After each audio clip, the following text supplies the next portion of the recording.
Hello, everybody. I am excited to have Rachelle Yarnell today with us on the Business Spotlight. Of course, I'm Scott McMeans. We're going to talk today about a lot of different things. One of the things we're going to talk about is Rochelle, and this small town girl with big town dreams is from Northeast Ohio, and she's proud to be from Northeast Ohio. She's a salon owner. Matter of fact, she owns 5 salons. She's been around the block.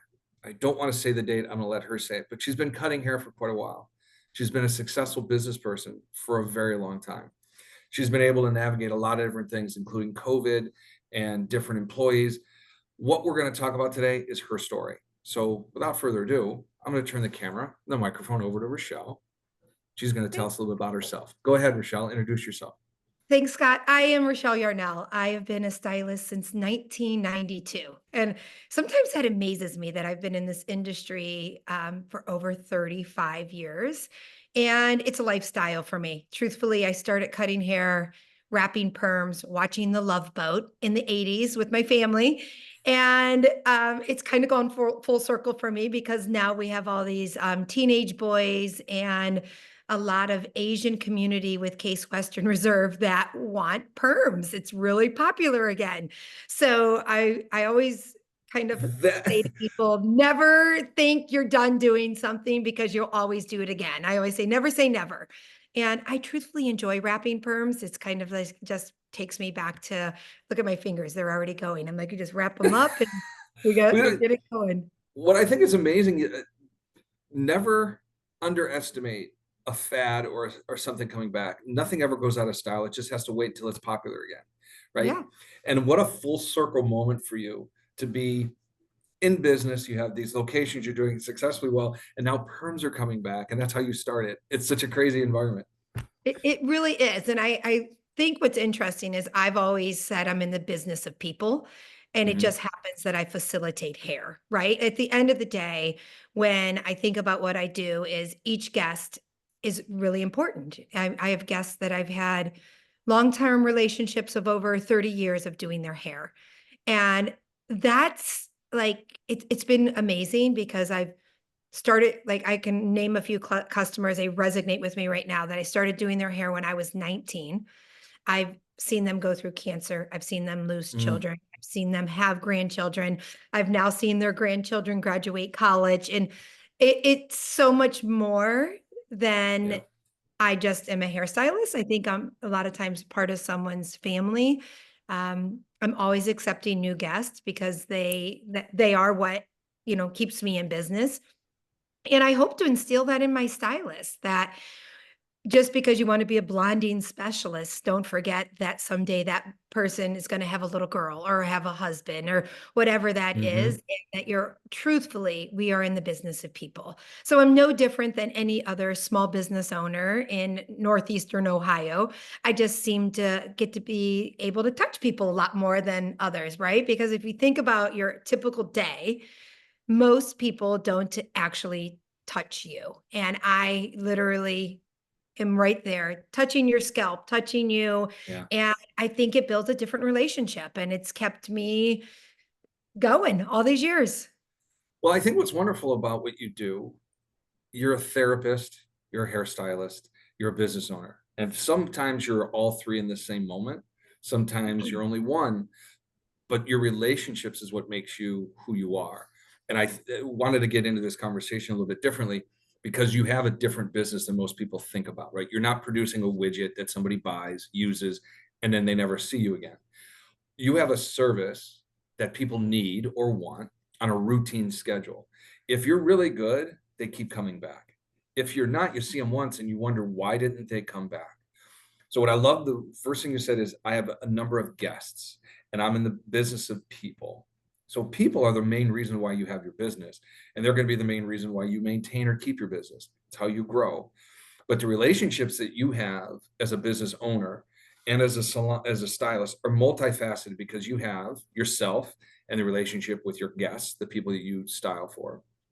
And then you have the relationship between you and your employees and the relationship they have with their clients. So there's a lot of people that are involved, and it's up to you, Rochelle, to make sure that there's this really good, cohesive, happy environment that people want to come back to.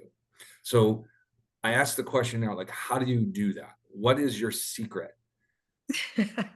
It's so much. I don't know if we're gonna get it through in one visit Yeah. together. So we do one-on-one coaching, and I have taken the time to pivot with my team. And I think that's the biggest thing is it's never going to be one way and that's the only way. So you Mhm. always have to be willing to adjust, open to learn. And that's been the biggest takeaway for me. And lead by example. If I show up late every day to work, if I didn't dress for success, if I didn't continually train, I probably would be doing a disservice to my business. So we do one-on-one coaching. I have a team. I don't do this alone. So we have a whole group of accountability coaches that reside in each space that kind of follow the systems, right? I'm a big believer that people don't fail, systems do, right? If we believe Mhm. that if we write a system and everyone follows the system, and we talk about the system, we will have success. So that's kind of a lot of it in just trying to keep it short and sweet. But we do team trainings. I use the Paul Mitchell School right there in Twinsburg. It's kind of a nice central location. I've been a national educator with John Paul Mitchell System since 2003. So that means I travel, teach trade shows, teach at a higher level to businesses and professionals when we launch new products. So my team just happens to get that firsthand because I've spent so much time in that relationship. So I wear a lot of different hats and I always have liked that. I'm extremely hyper, probably would be ADHD or something, but I just decided a long time ago I didn't need to be put into that case. And my parents were always like, you're just hyper. I was the kid that was straight A student, but always on the report card that said, Rochelle talks too much in class. You know what I mean? Like it was always, she's a joy to have, but she talks too much in class. I don't know. It's just the way it worked for me. Well, you're busy. You're thinking. Yeah. That's an interesting thing. I want to ask you about what the relationship you have being an educator has to do with your ability to be a leader. I mean, I think that working for a company as large as John Paul Mitchell Systems, the number one global company in the world, they train me and they teach us systems. And, I'm not the same person I was when I started with them in Mhm. 2003 to where I'm at now. And having that as my leadership and as a coach and someone that has trained me to facilitate education, it's pretty incredible, right? Like I've kept that relationship because it's a global brand and I can brand myself with them. So when I started out Sure. really small and I can use all of their, all their photos for my own websites. I picked up on that in 2007 that why go about this on my own when I could have all that marketing created for me. So I knew Mhm. that and who would have thought that we would have Instagram and Facebook and like all of these pieces weren't even existing at that time of my life. And they make them for me. So they take a lot of that guesswork out of there. And I've been able to use that to facilitate my business. And that's great. I'm interested as well about when you are an educator at heart, I think it's easier to coach people and be a leader because part of you isn't mirrored in do the process. Your main focus is helping somebody understand a concept so they can do it themselves, right? So as a leader, Absolutely. you set that standard, right? Because one of the things we talked about in our previous conversation was you have these 5 different locations, and somebody is always kind of the pseudo manager when you're not around. Yep. How is that possible? Well, you set up the systems, and I wrote this down. I write it, I talk about it, I use it, and I adjust it. That's what you said about how you do systems. Well, once the system is in place at one, replicated 4 times, so you have 5 places using the same system, Rochelle can come and go as she wants because somebody is managing the system that is already in place. So Absolutely. that really helps business do what it needs to do and gives you the freedom to be this educator, trainer, coach, leader to make sure that people are living up to the expectations and standards you set for what you want and they set to try to meet that. I think it's pretty impressive. Thank you. Yeah. And again, I'm always working on it. None of this is like, a lot of people are like focused on retirement. I don't have a finish line. I don't really want a finish line. Like, I don't Okay. want like this huge like exit plan. I'm still very excited to be doing what I'm doing. I love doing hair. Like for And me that's to a go to great work, thing. yeah, when I go to work, it's relaxing. Yeah. It's the other stuff that is work, right? Like today's my office day. And that's my first meeting was at 7 o'clock this morning. So I've Yeah. been up since 6:15 preparing for my day. Yeah. That's a good, but it keeps you sharp, it keeps you engaged, it keeps you a part of what you've built without allowing it to go by the wayside. And one Yeah, of the things, there's 7 keys to a very successful winning team. I don't want to go through all 7 of them, but the seventh one is continual learning. And as a leader, if you set that example, like you said, if you show up late, everybody thinks they can show up late. If yeah. you, on the positive side of that, leading by example, if you are the one that brings a business book or brings a new technique book to a salon and you start reading it in front of others or you talk about it, they immediately, I need to be doing that. Or I let me find something I'm interested in. I can teach other people. You create an environment that allows this stuff to flourish, as opposed to shutting it down because this is not what we do here. The worst words in business are, "This is the way we've always done it. Why should I change?" I think that kills businesses, I would right? agree. In a previous conversation we had about how you made it through COVID, how you made it through different salons being brought on board underneath your umbrella when they were independent salons before COVID and now after COVID, they're yours. How did that happen? Right? How were you able to pivot on that? I'm curious, like, because that was such a great part of our conversation before. I want people to hear what is it that you did to make that all happen? Oh, wow. I'm a believer. I feel like I could like sing a couple of songs, Can't Stop Feeling or whatever it is. I have like 5 Journey songs that are going through my head. But so to kind of understand that is like during COVID, we didn't like it was such a weird time for so many people. Mhm. And I went to my salons every single day. I did not lay in bed or go for walks. I created all kinds of little take home products for guests. I delivered different products to people. I became like, a stylist. I would do like a little education video on, I had all this retail, I had thousands of dollars in products sitting on my shelves. So I got creative. And to be honest, I created to go packages of people's hair color. I had it all ready for them. I'd put it in little containers and drop it off for them and tell them to mix 1 and 2 and boom, here you go. Here is your formula. Why not? Wow, love that. And I had some people that were I call them resistors. They didn't like that I was doing that, but I was like, they can go to Walmart. Walmart didn't close down. Mhm. Walgreens didn't close down. There's aisle 3 that has hair color in it, right? And Yeah, I decided that why wouldn't I mix it up? Charge them 20 or $30 for my professional recommendation of their hair color. And they could either curbside pick it up or they could have me drop it off on my little rounds that I made. And I paid all my bills on time. I did not take love the that. I'm going to pay them later theory. And I stayed up on it. I just kept Well, my, couple of things I want to talk about here because I wrote, you tackled opportunity with creativity.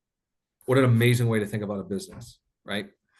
And the irony of the conversation I started with you was, okay, to walk me through how did you go from so many salons to 5 during COVID, and what you're leading into the next part of our yep. conversation, which was you decided to tackle an opportunity with your creativity, in that I know they can't come to see me as often as I want them to. I'm going to go see them, right? I'm going to change the paradigm a little bit, Yeah. and I mean, it because of was that, go ahead. closed down, right? Like Mhm. it was against like policy. And as a small business owner, I was like, well, these people I've known forever, I can walk them out their product and I can stay in contact. I have a book of business. I just have to do my book of business differently. And it was a choice. You could choose, like I said, a lot of people chose to just stay home or panic. There was a lot of panic. Mhm. I did not panic. I was like, "All right, well, let's figure this out. Let's look at big picture. My rent is X amount. I need to produce this amount per week. I need to produce this amount per day. And how am I going to do it? And because we didn't have the PPP loan talked about yet, they didn't have solutions. Like that wasn't talked about in week 1, 2, and 3. There No. wasn't, that came later. Like I know people, being that I'm in Northeastern Ohio, I have a lot of clients, customers, guests that work for big banks. So I had friends that were working for PNC that were creating this opportunity for small businesses, right? Yeah. They had to make it. Just like I had to figure out how to make it, they were making it so they could support the businesses. So it was weird how my alignment and my conversations were with people were going. And a lot of people said, Rochelle, if you can show up, show up. Yeah. And what I want to get to on this topic, because I think is really cool how you took on this opportunity.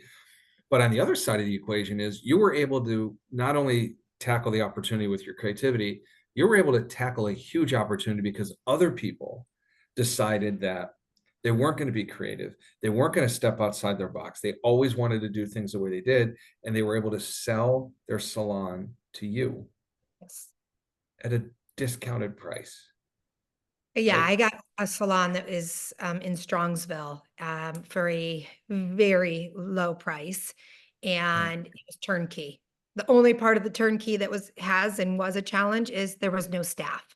So where a lot Okay. of salons have ran into challenges is the independent contractor. So a lot of stylists that maybe were in that space, I don't know, I never met any of them, pivoted, Mhm. either decided to do hair at home or decided to do hair in a suite location.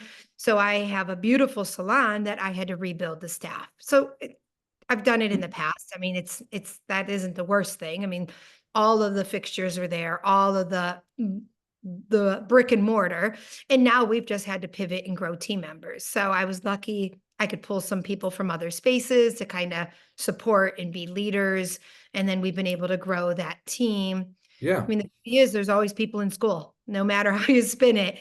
Somebody else Yeah. is graduating, somebody else is moving. Cleveland's a great place. So I'm looking for experienced people that maybe have relocated to Cleveland. Our cost of living is phenomenal compared Yeah. to other places in the United States. What I think is so neat about this part of the story is because of your willingness to take a calculated risk on an opportunity and somebody not willing to step outside their comfort zone, you were able to take advantage of that situation. Not in a bad way. You actually helped somebody by buying their business out so Yeah. they didn't have that burden anymore, right?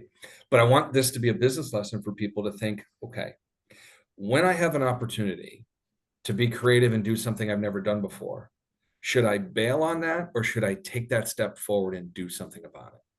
And you are a major screaming endorsement for take the Just, risk, yeah. move forward, right? Do it. Yeah, there's no Yeah. sense in my word is to now. Tomorrow's too Yeah. late. You gotta get in there and do it now. Um I've always loved Nike because they had the best line. Just do it, right? Like Yeah. sitting there thinking about it is not going to fix the problem. Just get in there, get a little gritty, be a hustler. There's nothing wrong with it. And again, I'm very blessed in the fact that I love to do it, right? And I'm not one to sit on the couch. I'd rather get Yeah. up, get going, find some friends. I feel like doing hair is like recess. It's fun. I'm creative. I'm hands in. And so I'm very fortunate, and I'm not You afraid. found a career that you love, and that's something too. I want people to realize when you're a technician, whether you're an accountant, whether you're an electrician, you're an HVAC person, a mechanic, no matter what your technical skill set is, if you love it, and do Yeah. it hard, do it incredibly well. And then when you go to make a business out of it for yourself, know your skill set, know what you are and are not willing to do. We had this conversation before is do you ever see yourself not doing hair anymore and just running this business? And I love it because I didn't even finish the question and you started shaking your head. You're like, no, I love cutting hair. Okay. Now, here's something that a business coach will tell you you should not be doing that. You should be a technician or you should be an owner, the E myth on personified. But you're telling me, no, no, no, no. I'm both. And I'm a business owner that just so happens to cut hair because I need that mental escape. I need that play time where I can be creative and I can do the things I need to because it helps me flourish as a business owner. Because when I'm doing this, I may have an amazing idea because I'm doing this something that unleashes my creative brain. And I think that's a brilliant way to look at it. I will warn though, most people don't have that capability because they don't love what they do. They do it because it pays the bills. You truly love what you do because every time your eyes get big and you get passionate. So I know you love what you do. Not too many people have that. So I want to make sure that people, when they're trying to follow your model, you better damn well know in your heart, I love doing this. Yeah. Because if you don't, it's going to be a struggle to try to do Sometimes you both. got to just fall back in love with it. You got to Yeah. remember why you started this. And if so, I'm reading E-Myth Revised right now. And I think what's interesting is I share it with my team members, and there's days that I'm the technician, there's days that I'm the entrepreneur and I'm the visionary, right? And Mm-hmm. I will like literally slow them down. I'm like, "Hey, I'm being a technician today. Like don't bring me the I need to solve your problem today because I'm a technician. I'm all about my guest. I'm all about this." And I do that so many days a week. And then there's allotted time that I can be a visionary, the problem solver, whatever that looks like. So if it's a salon owner is like, oh my God, I can't do it all because my staff's always coming to me with problems, designate time for them. And Yeah. it's really simple once people kind of realize that's what you want to do. And I've had people that just, don't mean to do it, but they come to me when I'm being a technician and I'll say to them like, "Hey, I know that you need me to talk to you about this. Can we schedule it for this day?" And they usually look at me and when we have that conversation, I'll say to them like, "Hey, I know that you really needed me, but think about the day that you're behind the chair. If I came to you and wanted you to solve that problem, how would you feel about that?" And they're Yeah. typically like, "I understand." And we have code words, the green comb. If you really need me, like, "Hey, did you see my green comb?" I'll be like, "Oh, I'll meet you in the back room." Like, you know what I mean? Like there's gotta Okay. be ways that if it's urgent, we can address it. But typically, I believe most people can solve their own problems. You And brought up this is a great point, and I want to make sure that people understand this because the circle that you're creating started with we have a system in place. We wrote it, we talk about it, we use it, we adjust it. And now somebody is coming to you in your technician world and they know the system is I'm not allowed to talk to her right now about this yeah, unless it's an absolute emergency, green cone, right? But yes. if because they know the system, they know, okay, I can't talk to her about this right now. Do I have the autonomy, the authority, the accountability to fix this myself? Yeah, I'll take care of it. I don't need Rochelle to tell me what to do. I already know what to do because the system tells me that. I just wanted reassurance. Okay. Yeah, That has so much more power in a business that allows their employees to do the things they're empowered to do. I would also say most business owners don't empower their team because they don't trust them enough. You clearly, I love the emotional connection you have on your face. Because you know where I'm going with this. When you trust somebody with the business that you work with them on, they know they're trusted. They're never going to fail you because they know I'm in this too. And if this doesn't go well, not going to look good for us. So they do the right thing when you trust them.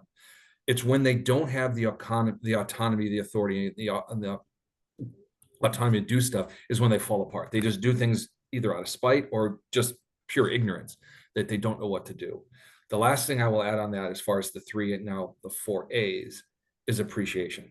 If you don't appreciate somebody for doing the right thing, they're never going to do it. But if you appreciate them constantly by giving them more trust, sky's the limit. And I just I'm seeing what you do, and I love it. I think it's fantastic.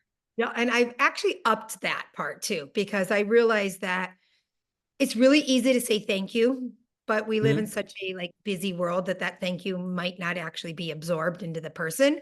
So I write a lot of love notes. I give a lot of cards to people. I've realized that connecting with other businesses and getting small gift cards for coffee shops and different things and putting them in there really goes a long ways. So, I've connected with other local businesses and I'll give Oh, them great. $15 card to my salon and they'll give me a $15 card to the coffee shop. And then whenever I just feel like I want to give someone a love note, I slide a little thing in there and I write a handwritten card and I'll leave it on their station. And it, That's it might fantastic. be that same day, it might be 2 days later. Um, but I do think people love acknowledgement. So, Mhm. we actually just started this Friday is going to be our first day where one girl is going to be our she's culture patrol.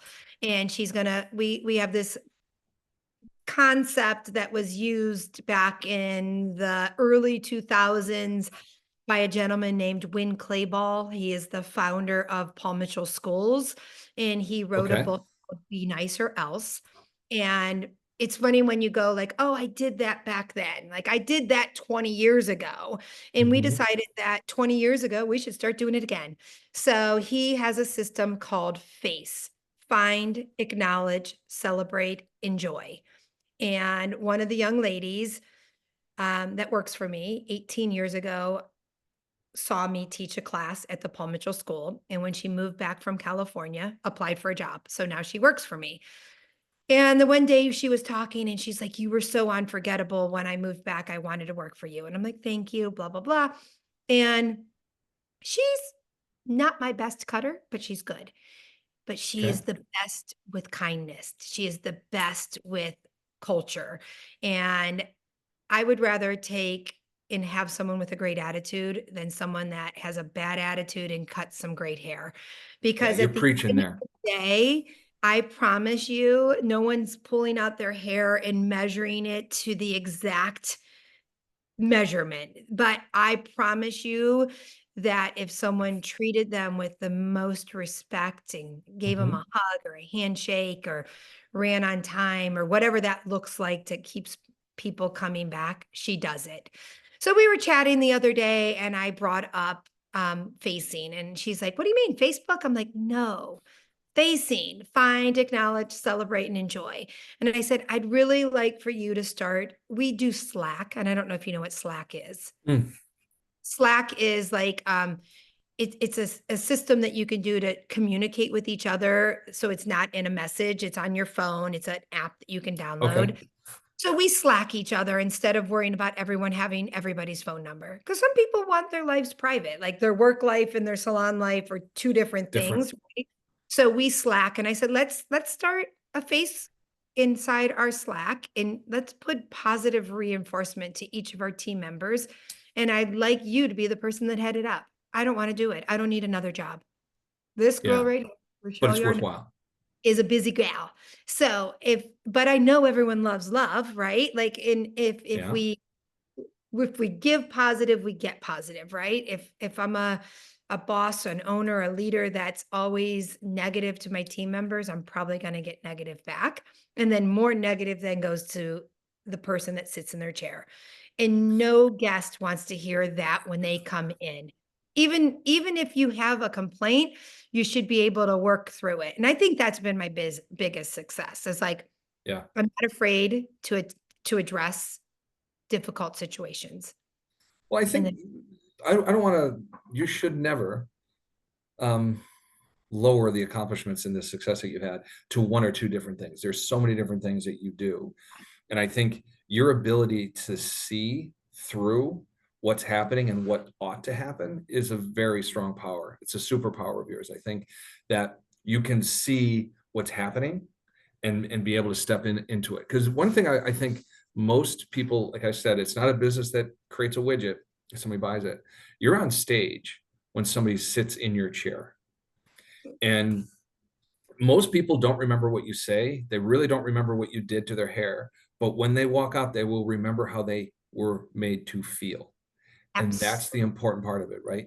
So if you're having a bad day and that somehow gets translated from you to your client, when they leave, you could have given them the best style. And they leave like, God, that was just not a good feeling. So you're always on stage when you do your styling. I think that's a very difficult part of what you do. And to be able to have somebody that is now your culture person, love it.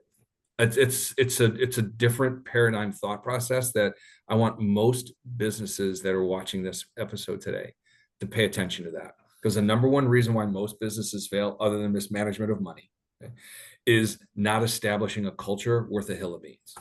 It's the Yeah. number one reason why people do not succeed. They don't have a culture. Or the one they do is so bad, nobody wants to work there or be a And a customer. lot of owners are afraid to adjust it, and it's simple little things. It's a love note, it's a phone call, it's getting to work early with some donuts, right? And you got Yep. to start with small little things. And if you feel like you're in a bad rabbit hole, it probably is getting rid of that person that's the most toxic. And it can be And scary. I don't want to put words in your mouth, but that includes clients or guests. Absolutely. Okay. And I that's have not divorced too many of my clients, but I can honestly say if they're not the right fit for me, I'm not hustling up there to rebook them. And sometimes we have to use, I hate to say it, lie. I'm really booked up for the next 3 to 4 weeks. Mhm. You can go ahead and call in when you're ready. I hope I Well, never do that to someone and they're like, huh, Rochelle, now I get it. But I I, know the I code word. I do think we attract what we want, and Mhm. I do radiate a certain energy. Like I'm not going to have guests that look at their books all like read a book in my chair.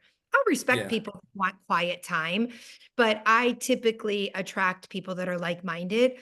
And Mhm. I will always ask a guest, if you've enjoyed your visit with me today, please send your family and friends that are just like you, because I Great way of want saying it. people in my chair that are just like them. Yeah. Because something to think about too, the standard that you set for yourself in your salon. If you have that standard and then there's a couple bad apples that come in, eventually the standard that you have for the people that love coming there see these bad apples like, I just don't want to go back there anymore. It's not what I was used to. It's not what I enjoy. So you have to weed out the bad apples, whether it's guests or people that are cutting hair, employees. I think every business needs to pay attention to this, right? Whether, again, I'm going to go back to, you make a widget or you're a service provider of any sort. If you have a bad culture, it's destructive and you need to eliminate it. So, And it takes time and it's painful. Like, it's not yes, it gonna happen is. overnight, and I'm continuously looking at it. It's like that's why I say to you, like, there isn't a finish line, right? Like, in No. my own culture can change. My own I mean, I'm 50 years old now, and I'm hiring kids that are 18, and I Mhm. have to respect them, and I have to remember my 18-year-old self, right? Yeah. And I have to go back and say, "Okay, when I was 18, when I was 21, when I was this," and have a shift, right? Because you cannot treat everyone the exact same because they're in No. different spaces and places, and finding how when we do come into these four walls and we're inside that ship, how do we behave, or how do we Yes. get to that culture, right? And we say we park our red wagons, right? You got to park your red wagon of stuff, leave it at the outside of the door, Walk in, put do on your your job. superhero suit, right? Like I always say, it's 72 degrees and sunny. It's perfect temperature at all times. And oddly, you did say it's like a performance. And a lot of people Yeah. will be like, "Oh, I want to be a platform artist," or "I want to be, like on Instagram, how there's like an influencer." Yeah. And I'm like, Yeah. you got to start right behind your chair. That is your influence. That is That's your your space. Yeah. that is your space. And once you get good at it there, you can be good at it anywhere. But if you're not good at it there, you can't be successful. So other Not at business all. owners might be like, how do I do that? It's like you got to mimic what you want and then you can mimic it other places. I can cut And hair as well. will get manifested into existence for yourself and your clientele for the experience. Yeah. Rochelle, I can't believe it, but we have been doing this for over 30 minutes and Really? we're out Are of you time. time? We're out of We're out of time. time. I Yeah, we hope are it out of was time. good. It was fantastic. I want to thank you for being here. So all the information you need to get in touch with Rochelle at any one of her 5 locations will be listed here underneath in the description. And I really appreciate your time. I want people to really pay attention to what you had to say today. It was monumentally great information. So thank you for that. Thank you. Yeah, and LinkedIn was how you and I got connected.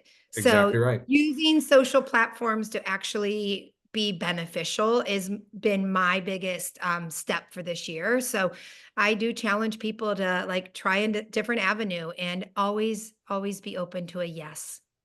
Love it. Thank you so much for your time. We'll see everybody on the next episode of the Business Spotlight. Take care.